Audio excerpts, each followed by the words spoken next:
엄마! 가글 했는데 입에서 뭐가 나왔어!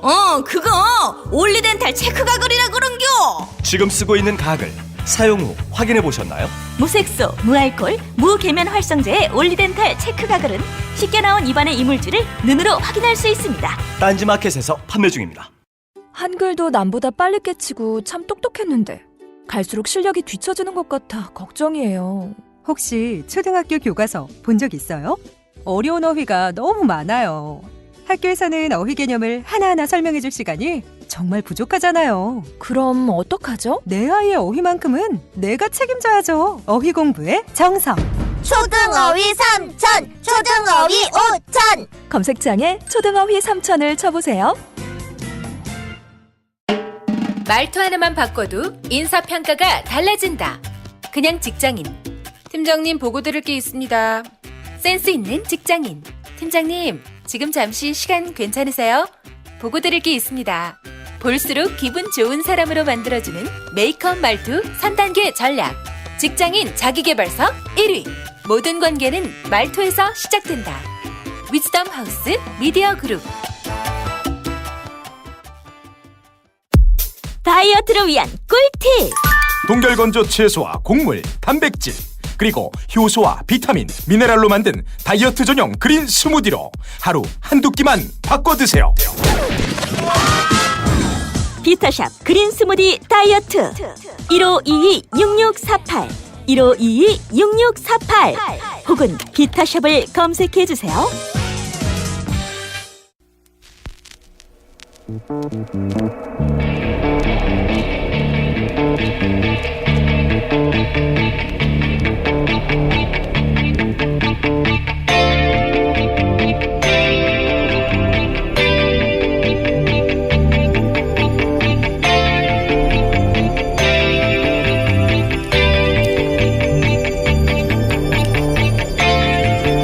안녕하세요, 김어준입니다. 단독 서울시청 상공서 핵 터지면 36만 명 즉사. 어제자 동아일보 북핵 관련 기사 제목입니다. 시층 인근 주민은 몰수하고 200만 명 사상의 반경 300km까지 수십 년간 낙진과 방사능 노출을 피해가 이어진다는 분석 기사입니다. 서울에서 휴전선 최단 거리는 20km대입니다. 서울에서 평양 직선 거리는 200km대. 기사대로면 서울에 핵이 터지면 평양도 방사능 낙진이 수십 년간 이어집니다. 게다가 한 발만 쏘고 전쟁이 끝납니까? 핵전쟁이 나면 서울 시민만 죽는 게 아니죠. 한민족과 한반도 전체가 죽는 거지. 분석을 하려면 그렇게 하는 게 맞죠. 북한이 어디 인도쯤에 있는 게 아니지 않습니까? 2주 전 조선일보는 전술 핵만이 답이라고 주장을 했습니다. 그런데 그럼 보수 정권은 진작에 전작권을 받았어야죠. 앞뒤가 안 맞잖아요. 어차피 작전권도 없는데 무기만 늘리는 건. 문재인 정부가 북핵 문제를 해결할 수 있을 것인가? 결코 쉬운 일이 아닌 건 분명합니다. 그런데 대화는 필요 없고 강경 대응해야 한다는 보수 매체를 보고 있자면 그런 생각이 듭니다. 그래서 전쟁을 하자는 건가? 작년에 북한이 2번 핵실험할 때 박근혜 정권 휴전선에서 확성기 튼 게 전부였습니다. 전쟁이 그렇게 좋으면 지난 9년 보수 정권 때 전쟁 안 하고 뭐 했나요? 보수 매체가 북핵 문제를 얘기할 때의 문제는 그래서 대체 어쩌자는 건가? 그걸 모르겠다는 겁니다. 그래서 제 결론은 그렇습니다. 아, 자기들도 자기들이 무슨 말을 하는지 모르는구나. 김어준 생각이었습니다.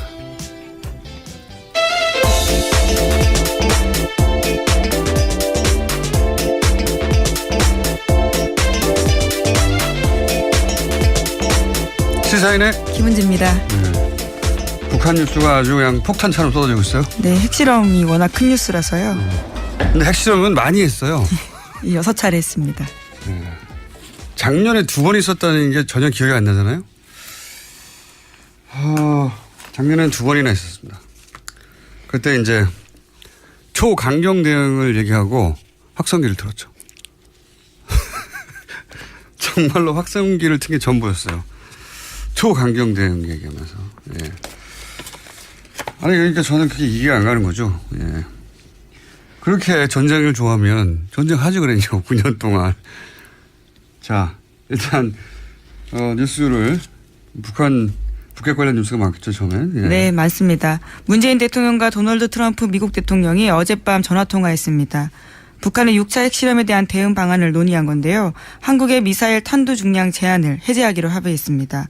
문 대통령은 한미 미사일 지침상 탄두 중량을 전면 해제하기로 합의했다는 사실을 발표할 수 있다면 북한의 아주 강력한 응징 메시지가 될 것이다 라고 말했고요. 이에 대해서 트럼프 대통령이 승낙의 뜻을 밝혔다고 합니다. 뭐 우리나라 무기에 대해서 우리가 제한을 푸는 걸 승낙했다는 표현 자체가 기분이 나쁘긴 하지만 어쨌든 그런 전자권 자체도 미국에 있고 예 그런 제한 협상을 우리가 해버렸기 때문에 대신 해구산에 이제 보호를 받는다 뭐 이런 식의 주고받는 결과. 근데 이번에 탄두 중량을 해제했다고 하잖아요. 이거 굉장히 큰 성과라고. 군사 전문가하고도 얘기를 따로 해봐야 되겠지만 간단하게 말하면은 전략핵 요즘 하잖아요. 전술핵 참.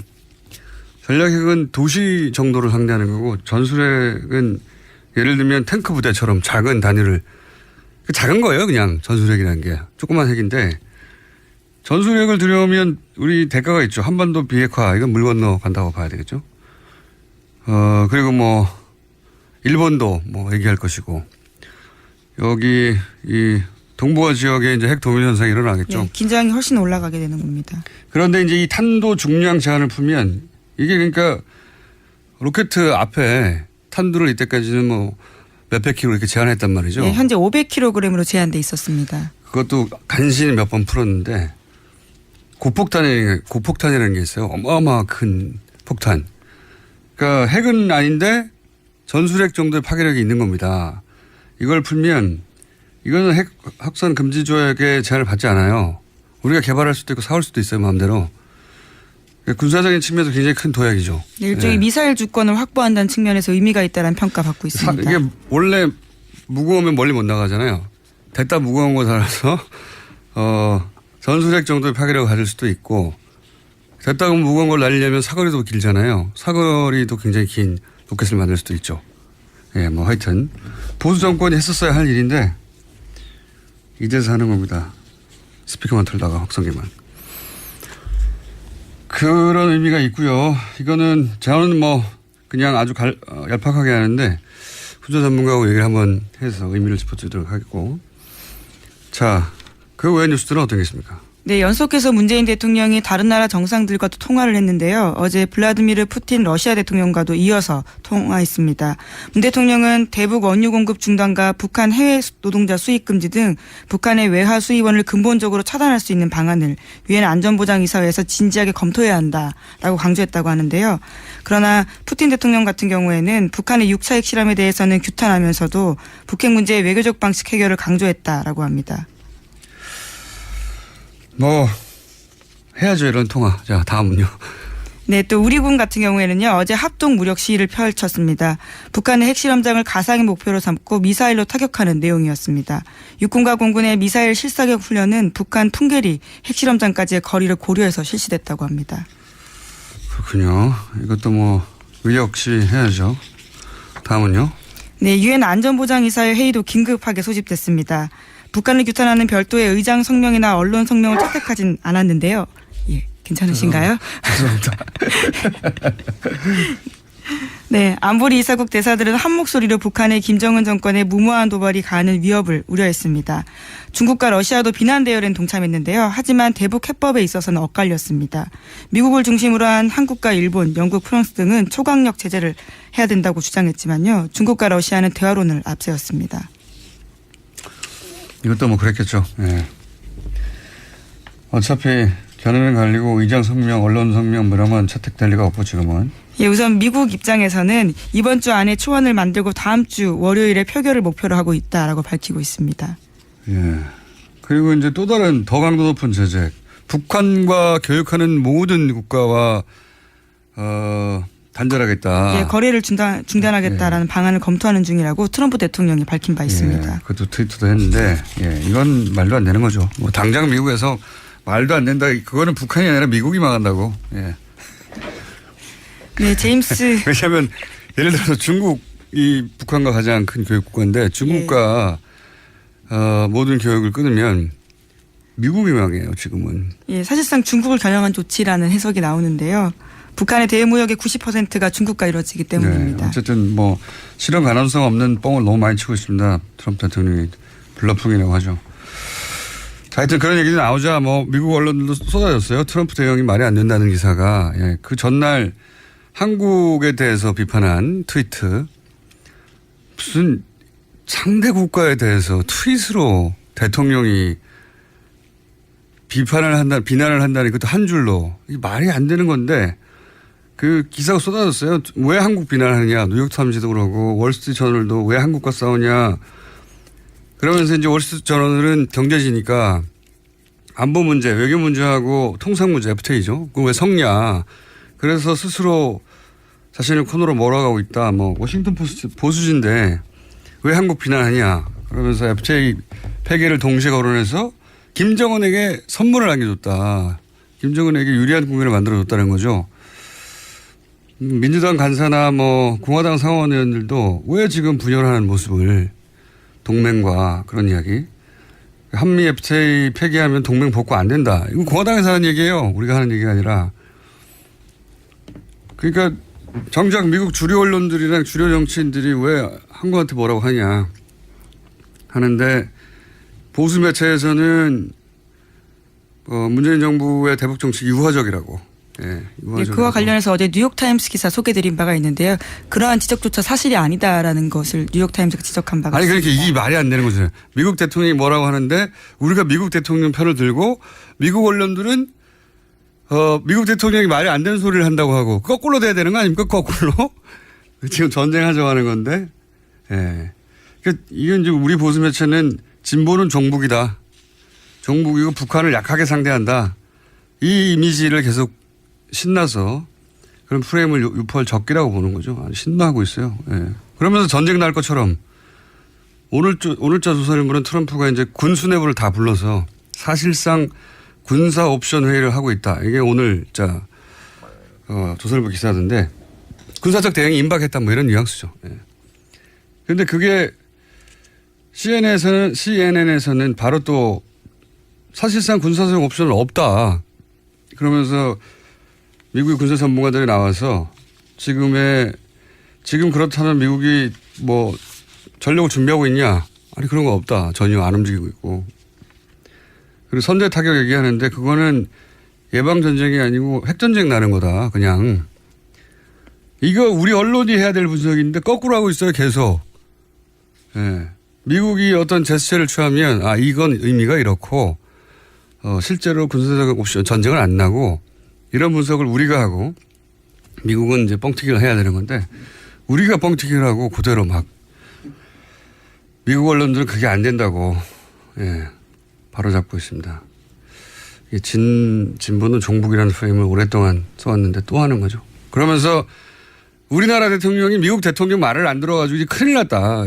이렇게 보도하는 게 지금 보수 매체입니다. 바보 아니면 나쁜 사람들이죠. 자, 또 있습니까? 이 와중에 좀 눈에 띄는 보도가 있는데요. 지난 5월 달에 노르웨이 오슬로에서 열린 북미 비공개 접촉이 있었다라는 중앙일보 보도입니다. 북한이 대북 적대시 정책을 포기하면 핵실험을 중단할 수 있다라는 입장을 전달했다라는 건데요. 정부 고위 당국자의 발언을 인용한 기사입니다. 이 당국자에 따르면 지난 5월 8일에 이틀간 오슬로에서 북미 간의 1.5트랙 그러니까 방관 반민 대회가 있었는데 여기에 참석한 최선희 북한 외무성 미국 국장이 별도의 비공개 미팅에서 자신들의 입장을 설명했다고 합니다. 그 내용에 대해서는요. 미국의 대북 적대시 정책 철회, 대북 제재 해제, 북미 간 평화협정 체결 등을 요구했다라는 겁니다. 이게 핵심이죠. 평화협정 체결. 지금은 6.25 때 정전협정을 했거든요. 전쟁이 끝난 게 아니고 기술적으로는 계속 이어지고 있는데 잠시 쉬는 거죠. 근데 무슨 70년간 이어지는 정전이 어디 있습니까? 평화협정 체결을 해야 하는데 이제 북한은 자기들하고 상대할 수준을 넘어서는 어마어마한 크기의 미국에 대해서 이제 거꾸로 생각해 보세요. 미국이 우리한테 핵무기를 겨누고 있다. 무섭잖아요. 기본적으로 그런 공포감이 북한한테 실제로 있고 그래서 이제 전쟁이 끝났다는 평화협정 체결하자는 게 요구사항이죠. 오랫동안, 아주 오랫동안. 그러면은 이제 핵실험 안 하겠다고. 핵실험과 미사일 발사 시험 중단하겠다는 뜻을 밝혔다라고 하는데요. 또 이 회의 마치고 돌아가는 길에도 중국 베이징에서 트럼프 정권과 여건이 되면 대화할 것이다라는 말도 남겼다고 합니다. 북한이 대화 제안을 한 거예요. 예. 그리고 트럼프 정부에서도 대화를 곧 있을 것만 같다라는 식의 트럼프 대통령 발언도 몇 번 있었죠. 근데 저는 이제 이 보수 매체 얘기 나왔길래 마무리를 해보자면 진보 진영은 간단해요. 전쟁 안 된다? 대화로 해야 된다. 문재인 정부는 그 대화는 힘을 바탕으로 해야 한다. 간단합니다. 로직이. 이거예요. 그 해법이 굉장히 어려울 수 있죠. 예, 어려울 수 있는데 그래서 동의하지 않을 수도 있습니다. 그런데 대화가 소용없다고 하는 이 보수 매체나 보수 진영의 주장을 듣고 있으면 그거 뭐 어떻게 하자는 건지가 없어요. 어떻게 하자는 거죠?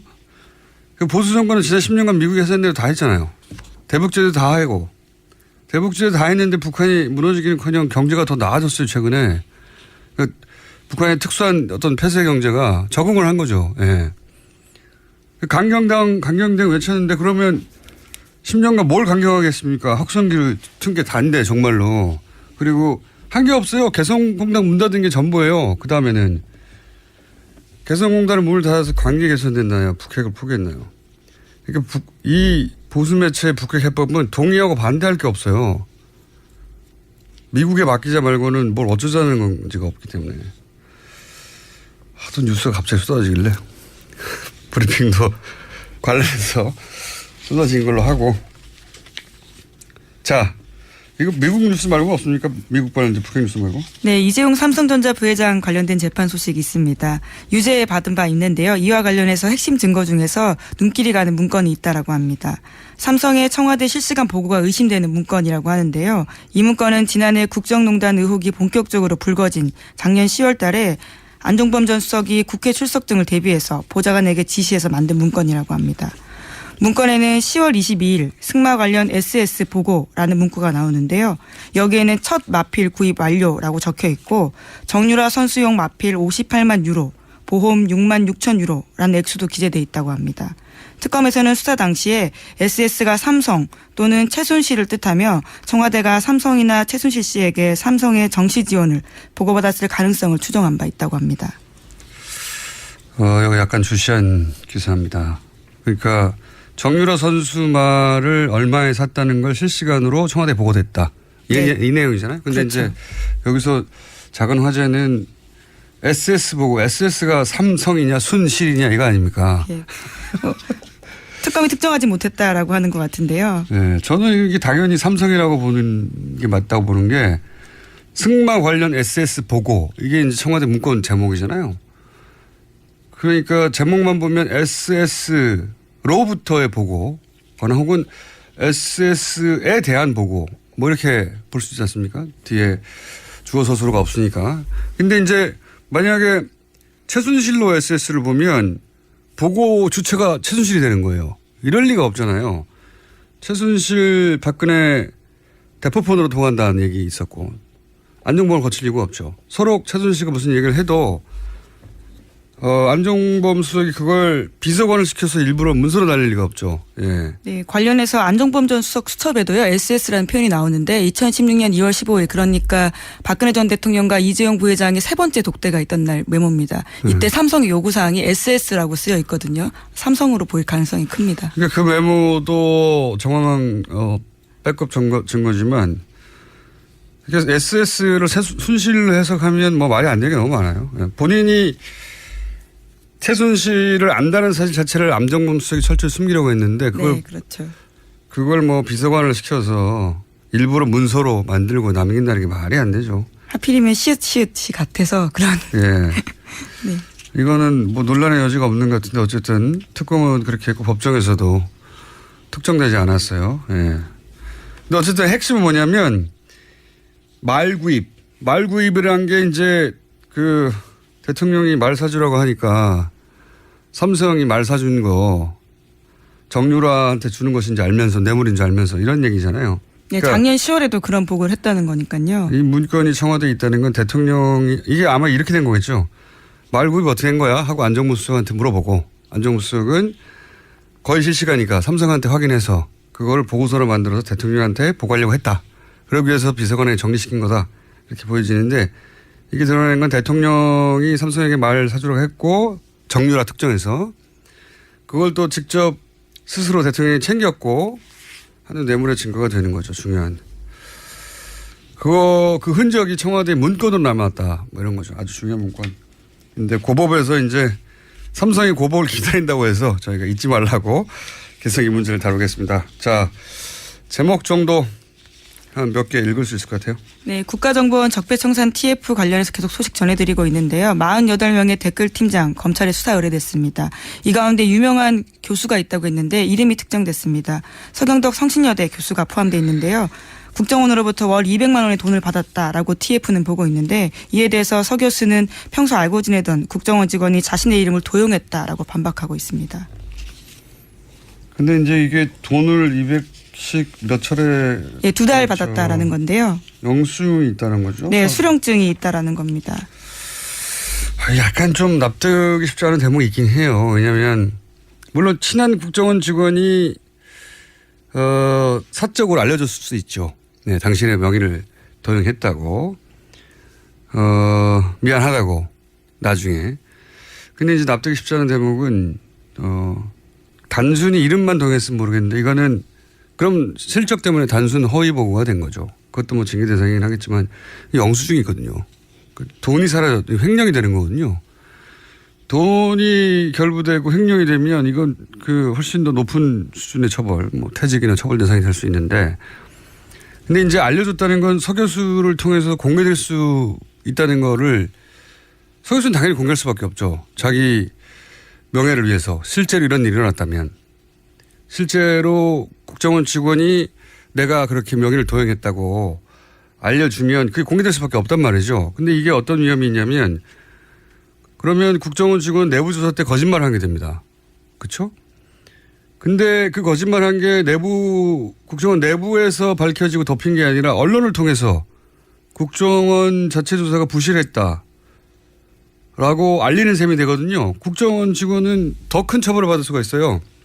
거짓말도 했고 그걸 밖에다 드러냄으로 해서 또다시 국정원이 피해를 입게 만드는, 사적으로 미안했을 수는 있는데 자기가 이중의 처벌을 초래하는 방식으로 이걸 했다는 게 전 납득이 잘 안 가는 게, 바로 잡을 시간은 충분했거든요. 그 안에서 내가 이렇게 했고 저렇게 했고, 뭐 어차피 검찰 조사가 있을 예정이니까 누군가는 손을 들고 내가 돈을 먹었다고 해야 되거나 내가 사인을 대신했다고 해야 나와야 되잖아요. 그 과정에서 이제 억울함이 있다면 밝혀지겠고, 예, 아니라면 수사가 이루어지겠죠. 어쨌든 좀 이상한 사건이긴 합니다. 예. 여기까지 해야 되겠네요. 저희 PD가 그만 끝내라고. 오늘 지금 컨디션이 좀 좋은데 제가 막 말 잘 나오는데, 예. 이럴 땐 브리핑 길게 해야 되거든요. 여기까지 해야 되겠습니다. 네. 시사인의 김은지였습니다. 감사합니다. 모닝똥? 제겐 사치였죠. 내가 토끼인지 토끼똥이 나인지. 내가 변을 본 것인지 변을 당한 것인지. 나는 바나나이고 싶다. 간혹 구렁이이고도 싶다. 미궁 대장사랑.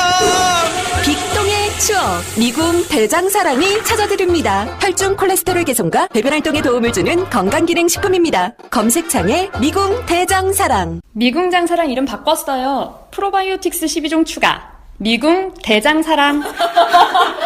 골반 잡자 바로 잡자 바디로직. 허리 통증 바로 잡자 바디로직. 몸매 교정 바로 잡자 바디로직. 자세가 좋아지는 골반 교정 타이즈 바디로직. 검색창에 골반 교정 바디로직. 삐딱한 남성 골반 허리에도 역시 바디로직입니다. 바디로직의 효과를 못 느끼셨다면 100% 환불해드립니다. 자세한 환불 조건은 홈페이지를 참조하세요. 또 떨어졌어. 너 또 입사 시험 봤어? 아니, 차량용 핸드폰 거치대 말이야. 여러 개 사봤는데 실패의 연속이야. 떨어지고 시야 가리고 운전석에서도 멀고 뭐 좋은 거 없을까? 싼 것만 찾으니까 그렇지. 제대로 된 거 하나 사서 편리하게 쓰는 게 더 낫지. 그런 게 있어? 그럼 있지. 1, 2, 3 할 때 2. 힘 세다 할 때 힘. 투힘. 투힘? 2배로 힘이 세다는 건가? 네이버 검색창에 투힘을 검색해보세요. 대한민국의 공영방송은 그 신뢰가 바닥까지 떨어졌습니다. MBC는 참담하게 망가졌습니다. 이명박 박근혜 정권 근 10년 공영방송 장악은 집요하고도 무도했습니다. 저희들 안에서 저항하고 한순간도 싸움을 멈춘 적 없었지만 부족했습니다. 그래서 여러분 실망하고 또 화나 있는 것 잘 알고 있습니다. 지금보다 더 매섭게 질책하시고 따갑게 비판하시더라도 절대 외면하지 마시고 끝까지 응원해 주시기를 감히 당부드립니다. 죄송합니다. 그리고 고맙습니다.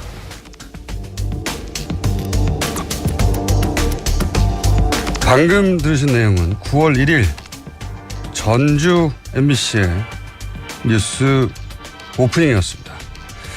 이 오프닝의 주인공 전주 MBC 김한광 앵커 전화 연결하고 있습니다. 안녕하세요. 예, 안녕하십니까. 뉴스 오프닝으로 언론 인터뷰를 하신 건 처음이죠? 예, 처음입니다. 예. 이런 내용으로 이제 방송을 하신, 오프닝을 하신, 그리고 방송국에서 미리 알았으면 못하겠을 것 같긴 한데, 이런 내용으로 오프닝을 하신 이유가 뭔가요? 좀 그 배경을 이야기하자면, 그 과정을 이야기하자면 좀 길 수도 있는데요. 네. 결론적으로 제가 뉴스 앵커를 맡은 지, 저는 실은 기자거든요. 네네. 보통 우리 일반 시청자들이 알고 계시는 거하고 달리 지역에서 뉴스 앵커라는 것은 서울하고 달리, 서울은 그 보직이어서 인사 발령의 대상인데요. 지역에서는 저는 기자이기 때문에 기자 일을 낮에는 하고 동료들이 퇴근하고 난 후 8시 이후에 회사에 다시 들어와서 진행하는 귀찮고 번거로운 일 정도에 해당합니다. 그걸 제가 2년하고 만 1개월을 했는데요. 보통 이 귀찮고 번거로운 일이기 때문에 한 1년 정도 되면 기자들이 진행을 할 경우에 예를 들어서요. 한 1년 정도 하면 바꾸는 일이 잦습니다. 이게 가외 일이군요, 이게. 그렇죠. 그래서 저도 한 1년 하고 바꾸기를 바랐고요. 왜냐하면 이 일을 하다 보니까 제 스스로가 좀 고립되는 것 같고 어떤 뭐 인간관계에서도 그렇고요. 취재원들과의 관계에서도 그렇고 그 시간대가 잠자기도 그렇고 저녁 먹기도 그렇고 굉장히 애매모호한 시간이어서 그렇게 됐었는데 그래서 1년 정도 지나서 저도 바꿔주기를 바랐었는데 이게 앵커가 그러면 잠깐만 정리해보자면 앵커가 고위직이나 뭐 권한이 있거나 보직이 있거나 예우가 있거나 그게 아니라 퇴근하고 나서 하게 되는 지방방송사에서는 가외일에 해당되는 겁니까? 그렇습니다. 전혀 보직이 아니기 때문에 인사발령 대상이 아니고요. 보도 책임자가 예를 들어 보도국장이 너 오늘부터 이 일 해 그러면 해야 되는 그렇군요. 그런 일이죠. 그러면은 오히려 뭐랄까요? 뒷방으로 물러가 혹은 뭐 취재 일선에서 물러가 이런 이야기입니까? 보통은? 저 같은 경우는 그랬습니다. 왜냐하면 제가 언론노조 MBC 본부에서 수석 부위원장으로 파견 근무를 하고 2년 한 3개월 됐었거든요. 그 일 끝나고 지역에 내려오자마자 10일 만에 이 일을 시켰거든요. 노조 지부장을 끝내자마자. 그리고 다른 일을 주지 않고 오로지 이것만 맡겼기 때문에 처음에는. 그렇군요. 그래서 취재 현장을 나갈 수는 없었고 오로지 이 일만 하는데 그러다 보니까 취재원과의 관계도 맺기가 확장하기가 어려운 상황이었었고 그래서 이 일에 대한 어떤 부담을 좀 많이 가지고 있었던 건 사실이죠. 승진도 역전이 됐겠군요. 당연히 그러면. 그런 부분은 좀 이렇게 내밀한 부분, 인사 부분이기 때문에 제가 개인적으로는 어떻게 말씀드릴 수는 있겠는데 하여튼 인사권자가 고백해주지 않는 하는 그 부분에 대해서 제가 뭐라고 말씀드리기가 애매한 측면은 있습니다. 하여튼 결과적으로는 역전됐군요. 그게 의도가 있는 건지 없는지하고 무관하게 결과는 좀 상상에 맡기겠습니다. 자, 뭐 여러 가지 이건 사적인 이야기들이고 공적으로도 지금 MBC가 총파업을 하게 되는데 이게 이제 본인도 동참하는 의사를 밝힌 거 아니겠습니까? 예, 그렇습니다. 근데 이게 함께 하시는 분들 뭐 다른 아나운서나 혹은 뭐 함께 일하는 방송국의 다른 분들에게 피해가 갈까봐 미리 말씀을 못 하셨을 것 같기도 한데요. 어떻습니까? 그게 저는 제가 마지막까지 주저했었던 그 지점이거든요. 그래서 조금 저 직전에 제가 말을 하다가 좀 약간 끊긴 부분이 있는데, 그래서 일단은 제가 8월 초에 여름 휴가를 다녀왔습니다. 여름 휴가를 다녀왔는데 갔다 오니까 제가 2년 넘게 이야기했었던 그 부분을 국장이 저한테 이야기를 하더라고요. 이번 가을 개편 때 바꾸자. 그래서 저는 정말 속으로 후련했었거든요. 그 시점에서만 하더라도 MBC 문제가 연일 현안이 되고는 있었는데 파업 시점을 언제로 잡을지에 대한 것들은 결정되지 않은 그런 시점이었습니다. 저도 굉장히 부담스러운 상황이기도 했었고요. 그래서 9월 달부터는 제가 안 하는 것으로 이제 이야기는 돼 있었는데, 공교롭게도 파업 시점하고 그 시점이 딱 정확하게 맞물렸습니다. 이제 그때부터 그러면은 이걸 어떻게 마무리해야 되지 하는 작은 저 혼자만의 생각은 좀 있었는데, 이걸 뭐 실행에 옮기는 문제하고는 또 전혀 다른 결이 있었거든요. 근데 어느 후배 하나가 지나가면서 정말 장난스럽게 선배 멋있는 클로징 한번 해보세요 그러더라고요. 그래서 이제 그렇게 생각하는 사람들이 좀 있겠구나 생각을 했는데, 실제 이게 지난주 들어와가지고 파업하고 제가 이제 마지막으로 뉴스를 진행하는 날이 다가올수록 딱 두 가지 지점이 접혔습니다. 만약 이걸 하게 됐을 경우. 왜냐하면 정말 파업이란 게 모든 걸 걸고 하기 때문에 직장인들에게 특히 민감하고 굉장히 중요한 국면이거든요. 이렇게 했을 때 제가 클로징을 하든 오프닝을 하든 이게 파업 국면에도 어떤 형태로든 영향을 미칠 수 있겠다. 만약 이게 돌발적으로 비춰진다거나 경솔하게 비춰진다면 전혀 도움이 되지 않을 것이고요. 또 한 가지는 방금 말씀하셨던 것처럼 이게 회사에서는 징계 사유라고 판단할 수도 있습니다. 그 편집권에 대한 그런 부분이기 때문에. 그래서 징계를 요청한다고 그런다면 어떻게 할 것인가, 그 결과에 대해서. 그러면 저 혼자 책임을 지는 거는 괜찮지만 저하고 같이 진행하는 여자 아나운서, 그리고 카메라 감독, 그 기술 스태프들, 뉴스 PD들, 이런 사람들은 일부 이분들 중에는 비정규직도 있고 연결고리가 약한 분들이 있거든요. 근데 회사가 정말 징계를 시도해서 그들을 압박한다면 그런 거에 대한 부담은 좀 있었죠. 오랜 고민 끝에, 그런데 결국은 이제 그렇게 오프닝을 하셨는데, 그렇게 할 수밖에 없었던, 이게 물론 아마도 직전에 얘기는 하셨겠죠. 뭐 동료나, 그죠? 뉴스 시작 직전에. 직전에 이야기를 했었죠. 제가 뉴스룸을 보통 들어가면 서울 MBC 뉴스가 이제 시작되는 게 8시 정확하게 시작하지 않습니까? 그러면 제가 그 주변 시간 정도에 내려가거든요. 미리 가서 준비를 해야 하기 때문에. 그래서 그때까지도 실은 확신이 없었습니다. 그 뉴스룸에 들어갔을 때까지도 확신이 없어서 혼자 먼저 제가 앉았는데 2, 3분 후에 목소윤 아나운서라고 저와 같이 진행하는 여자 아나운서가 들어왔길래 그때 해야겠다 생각이 번쩍 들었습니다, 정말로. 그래서 제가 목소윤 아나운서한테 한마디 했죠. 이게 내가 한 1분 정도가 될 수도 있긴 한데 1분 정도 나 혼자 내가 멘트를 하고 있으면 혹시 목 아나운서 표정 관리가 가능하겠나. 왜냐하면 제가 경험해 보니까 앵커 멘트를 할 때 한 5초 정도 상대가 이야기하고 있을 때 이 시선 처리가 정말 쉽지가 않더라고요.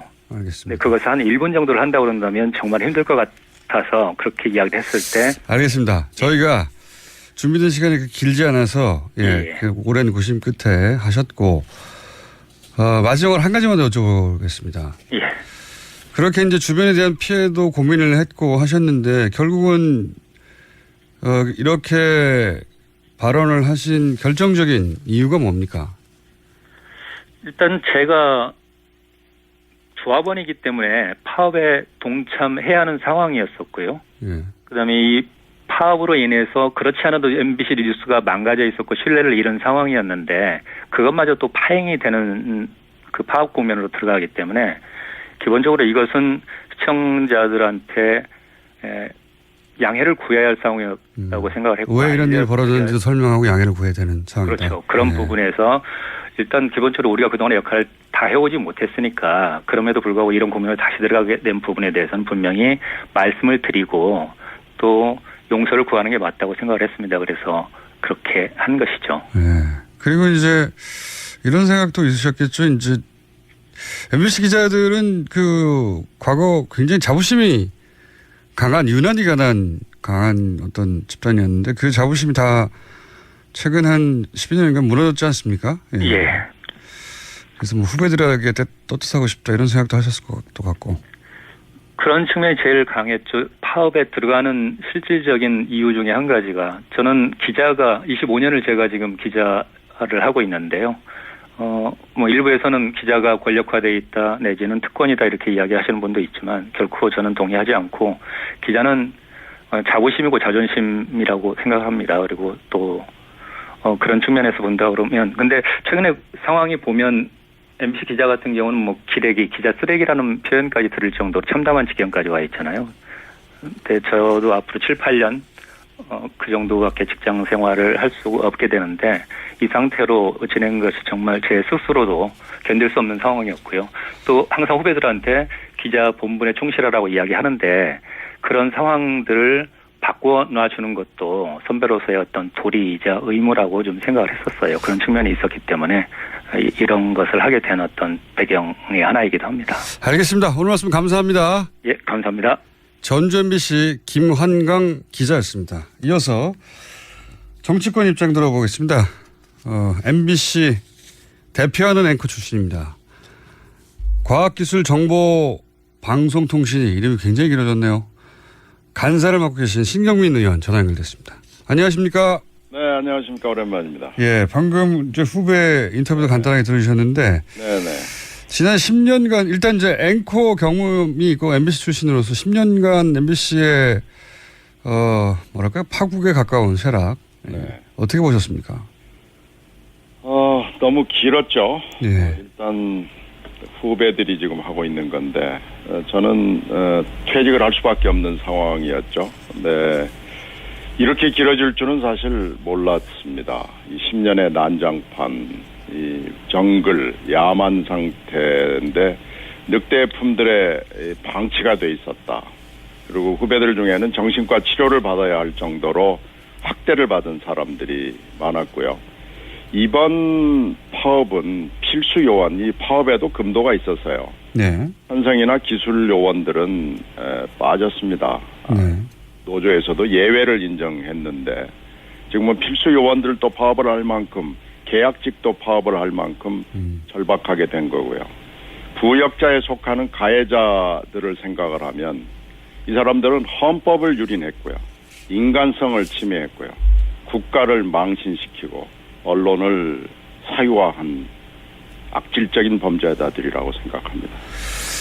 알겠습니다. 아주 뭐 공적인 차원에서의 문제 지적도 있고 본인 출신의 공영방송이 이제 무너지는 걸 보신 사적인 비통함도 있는 것 같은데 지금 자유한국당은 MBC 김장겸 사장 체포영장 발부에도 항의하고 있고 또 MBC에 대한 방통위 감사도 항의하고 있고 이런 상황 아닙니까? 이게 아직 방통위 감사는 들어간 건 아니고요. 네, 그렇지만 이제 항의 방문은 했다고 제가 들었는데 방통위에 다 하고 있죠. 예. 못하게 막는 차원 아닌가 싶은데요. 네네. 이게 법적 근거가 방통위 감사가 있는 겁니까? 그 방통위 경우에는 좀 법적으로 복잡한데요. 네. KBS 경우도 또 MBC 경우도 같은 방송이긴 하지만 법적 지위가 달라서 지금 법적 검토를 하고 있는 상황이고요. 지금 우리들이 내부적으로, 정당이 내부적으로 법적 검토를 한 바에 따르면, 방통위가 그 사이에는 지난 10년 동안은 언론사 내부의 일이고 노사관계라고 그러면서 아무 일을 안 했거든요. 근데 이렇게 공영방송 2개가 다 전면적으로 정지된 상황에서 방통위가 손을 놓고 있다는 건 사실 말이 되지 않고요. 상식에도 부합하지 않습니다. 충분히 방통위가 그게 감사가 됐건 검사가 됐건 개입할 수 있는 근거는 충분히 있고요. 넘치고 넘친다고 볼 수 있습니다. 직원들은 MBC도 그렇고 KBS도 그렇고 특히 MBC 같은 경우에는 직원들이 여러모로 학대당했다 또는 그런 식의 증언이 많으니까요. 그 자체만 따지더라도 감사를 해야 될 것 같긴 한데 지금 사실 국가가요. 입법, 행정, 사법 그리고 정당까지 포함해서 방관하고 방조하고 비호를 해줘서 언론을 파괴할 뿐만 아니라 언론 자유를 보장해야 되는 민주주의를 파괴한 거거든요. 그러니까 이건 헌법부터 시작해서 법까지 모든 것을 다 망가뜨린 거고요. 정당은 무자격한 사람들 공천을 해가지고 이 망가뜨리는데 사실은 공범이라고 볼 수가 있습니다. 근데 이것을 법을로 있느냐라고 묻는 것은 공당으로서 해야 될 일이 아니고요. 지금 타락한 민주주의가 이런 추락한 공영방송을 만들었기 때문에 이 야만과 이 정글 상태는 끝내야 됩니다. 최근에 이제 김장희 MBC 사장에 대한 체포영장 발부된 거 두고 뭐 현직 공영방송 사장인데 체포영장까지 발부했어야 하나 이런 주장도 있습니다. 특히 뭐 자유한국당에서는 이것이 공영방송을 무너뜨리는 거라고 주장하고 지금 국회 일정도 거부하고 있지 않습니까? 그렇죠. 이 주장에 대해서는 어떻게 생각하십니까? 그래서 이렇게 묻고 싶습니다. 이런 야만적인 방송사가 전례가 있었는가? 지금 전례를 얘기하는데 이 사범, 노사사범, 노동사범으로 얘기하면 전례가 너무 많아서요. 작년 같은 경우에는 뭐 1,400건이 넘고 그중에 영장 발부도 많았습니다. 그렇기 때문에 이건 전례는 너무 넘치고 지금 구속영장을 청구한 게 아니고요. 그렇죠. 조사받으러 나오라고 체포영장을 내놓은 걸 가지고 지금 전례가 있느니 없느니 그러는데요. 이건 뭐 너무나 많습니다. 이런 노사관계에서 엉망으로 했던 이 사측이 너무 많다는 얘기죠. 그런데 이런 방송사는 전례가 없어서 이런 체포영장을 내놓은 거고 이미 김장겸 사장은 4번이나 소환 요구에 응하지 않았고요.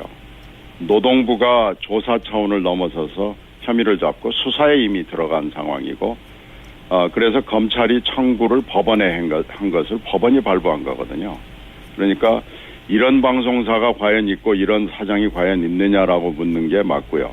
그러면 이걸로 국회를 세울 정도가 되느냐라는 문제는 또 다른 차원의 문제인데요. 이건 공범 선언이고 적폐 선언을 한 거나 마찬가지고요. 다른 정치적 목적이 있을 수밖에 없다고 의심을 받지 않을 수가 없고요.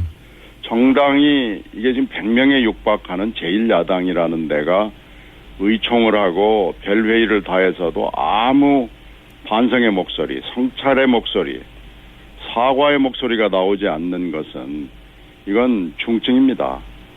기억상실이 걸린 거거나 아니면 선택적 기억을 하거나 아전인수가 도를 지나쳐서 이건 정당이 반성을 해야 되고 지금 안보 상황이 생긴 상황에서도 어저께 북한 규탄 결의안을 하는데도 빠졌거든요. 그리고 버스 타고 지금 각 국가기관들을 순회 순방하면서 이른바 뭐 항의 방문이라는 걸 하고 있는데 어이가 없고요. 자기 모순과 자가당착 자승자박에 빠져 있다고밖에 볼 수 없습니다. 김장경 사장 이게 뭐 크로스 체크 된 건 아닌데 본인이 직접 인정한 건 아닌데 김장겸 MBC 사장이 본인이 무너지면 자유한국당이 무너진다고 발언했다고 지금 알려지고 있습니다. 뭐 그런 얘기들이 지금 정가에 많이 돌아다닙니다. 그 MBC 측과 자유한국당의 어떤 특별한 관계에 대한 추가적인 정보가 있었습니까? 혹시? 이런 얘기 말고? 지금 정가에 돌아다니는 얘기는 이것도 뭐 확인이 안 됩니다만은, 원래 이 김장겸 MBC 사장이 철저하게 구새누리에 친한 기자였거든요. 예. 그래서 돌아다니면서 비슷한 얘기를 하고 다녔고요. 과거에도. 그에 대해서 고개를 끄덕거리는 사람들이 많다는 거죠. 지금 자신들이 한 짓을 다 잊어버렸고요. 뭔지도 모르고 이게 이 사람들의 인식 수준이고 지능이라고 저는 봅니다. 그래서 이거 지금 판단을 잘못해도 너무 판단을 잘못하고 있는 거고 이미 보호막은 사라졌고요. 더 올 구명보트도 이제 없고요. 국민들이 촛불로 이 낙하산 줄을 끄는 거 아니겠습니까? 알겠습니다. 그러니까 뭐 김장겸 MBC 사장이 그 이전부터 자유한국당 이전에 정당과 가까웠고 뭐 이런 얘기를 하면 끄덕거리는 사람이 많다. 그만큼 오래된 얘기다 이런 말씀이신 것 같고요. 그렇죠. 예. 구체적으로 이제 방송방해법 이런 상황을 더 이상 반복되지 않도록 하기 위해서 방송관계법 개정안이 지금 계류 중인데 그렇죠. 이 방송관계법도 뭐 말들이 많습니다. 지금 여권 7명, 야권 6명으로 그 추천하는 이사진을 확대해가지고 3분의 2 동의를 받아야 사장이 임명될 수 있도록 이렇게 바꾸겠다는 거죠, 지금은? 네, 특별다수제를 인사 상황, 사장의 임면에서는 정해놓자라는 거고요. 네. 이것이 지금 발의가 돼 있는 상황인데 160명이 넘는 국회의원들이 서명을 했기 때문에 네. 사실 오늘 투표를 하면은 되는 거죠. 300명 중에서 과반을 넘긴 사람들이 발의를 했기 때문에. 네네. 지금 그런 상황에 있는 게 벌써 오래됐습니다. 그런데 이제 이게 아직도 뭐랄까요, 논쟁 중에 있는 것이 문재인 대통령도 그런 말을 했고 또 그런 문제 지적을 하는 분도 있는데 이게 이제 7명, 8명 해서 3분의 2 동의를 구해야 하니까 네네. 결국은 이도 저도 아닌 기계적 중립을 지키기만 하는 사람이 나오지 않겠는가 이런 지적도 있고요. 그렇죠. 이 법은 뭐 그냥 갑자기 나온 게 아니고 네. 김제철 방지법으로 4, 5년 전부터 논의를 해가지고 만들어 놓은 거거든요. 그래서 그러면 김제철 같은 이런 최하질의 공영방송 사장이 나오는 걸 막아보자라는 거였는데 당시 또 하나의 현실은 당시 새누리당이 이제 여론이 비등하니까 방송관계법을 또 지배구조를 한번 바꿔보자는 그 회의장에 나왔어요. 나왔지만 내심은 하여튼 공영방송을 어떻게든지 장악하겠다는 내심이 있기 때문에 이런 새누리의 내심을 모두 다 알기 때문에 정치적으로 현실적으로 타협할 수 있는 안을 만들어보자라고 해서 여론을 등에 업고 이 김제철 방지법을 내놓은 건데 네네. 이게 이제 최고 내지는 차선의 인물이 들어오기는 좀 어려운 구도 아니겠습니까? 그렇겠죠. 왜냐하면 3분의 2 동의를 구한다는 것은 지금 뭐 자유한국당도 네, 그래서 이 시민단체들이 그건 알겠는데 이 법의 문제점이 너무 분명하니까 반대한다라는 입장을 진지게 내놨고요. 네네. 특히 지금 해직 기자인 제 MBC 후배인 그 이용마 기자 투영 중이죠. 이용마 기자는 신선배 다 좋은데 이번만은 좀 하지 말아주세요라고 애청을 합니다. 간청을 합니다. 방송관계법이 계류 중이긴 한데 이 법안이 또 다른 개정안이 나오거나 할 수도 있겠군요. 그래서 지금 이제 그런 차에 문 대통령이 보고를 받는 자리에서 이것을 지적을 한 거니까요. 네. 그러나 당론으로 이미 또 김제철 방지법은 발의가 돼 있고요. 네네. 저희들이 이 현실적인 안과 NGO나 대통령이 지적하는 이런 문제점 사이에서 고민은 좀 해볼 필요가 있다라고 생각을 합니다. 네, 알겠습니다. 아직 지금은 고민 단계인 거죠? 네, 그렇죠. 이건 한번 들여다보자 이런 단계입니다. 알겠습니다. 오늘 여기까지 듣겠습니다. 감사합니다. 네, 고맙습니다. 의원님. 네네. 제가 시간을 잘못 봐서 1분이나 일찍 끝낼 뻔했습니다. 그래요? 자, 이거 굉장히 중요한 사안이어서 좀 아쉬웠긴 한데 잘 됐습니다. 그러니까 지금 계류 중인 방송관계법이 최악의 상황에서 발의된 것이기 때문에 지금 상황과는 여러 가지 상황이 바뀌어서 맞지 않는데 그래서 시민사회에서는 끊임없이 문제 제기가 있었는데 그럼 이걸 어떻게 할 것인지는 논의는 해봐야 하는 단계다 이런 말씀이신 거죠. 방송통신위원회가 방송미래발전위원회를 만들어 가지고요. 이걸 생각을 해보겠다는 거예요. 그래서 뭐 그렇다면 저희들이 당론으로 돼 있는 건 그 상태로 그대로 두고 방송통신위원회의 논의 과정을 좀 지켜보겠습니다. 알겠습니다. 더 좋은 안이 지금 영국 아니나 독일 모델을 얘기하는 분들이 많거든요. 알겠습니다. 오늘 한번 들여다보겠습니다. 여기까지 듣겠습니다. 감사합니다. 네, 고맙습니다. 더불어민주당 신경민 의원이었습니다.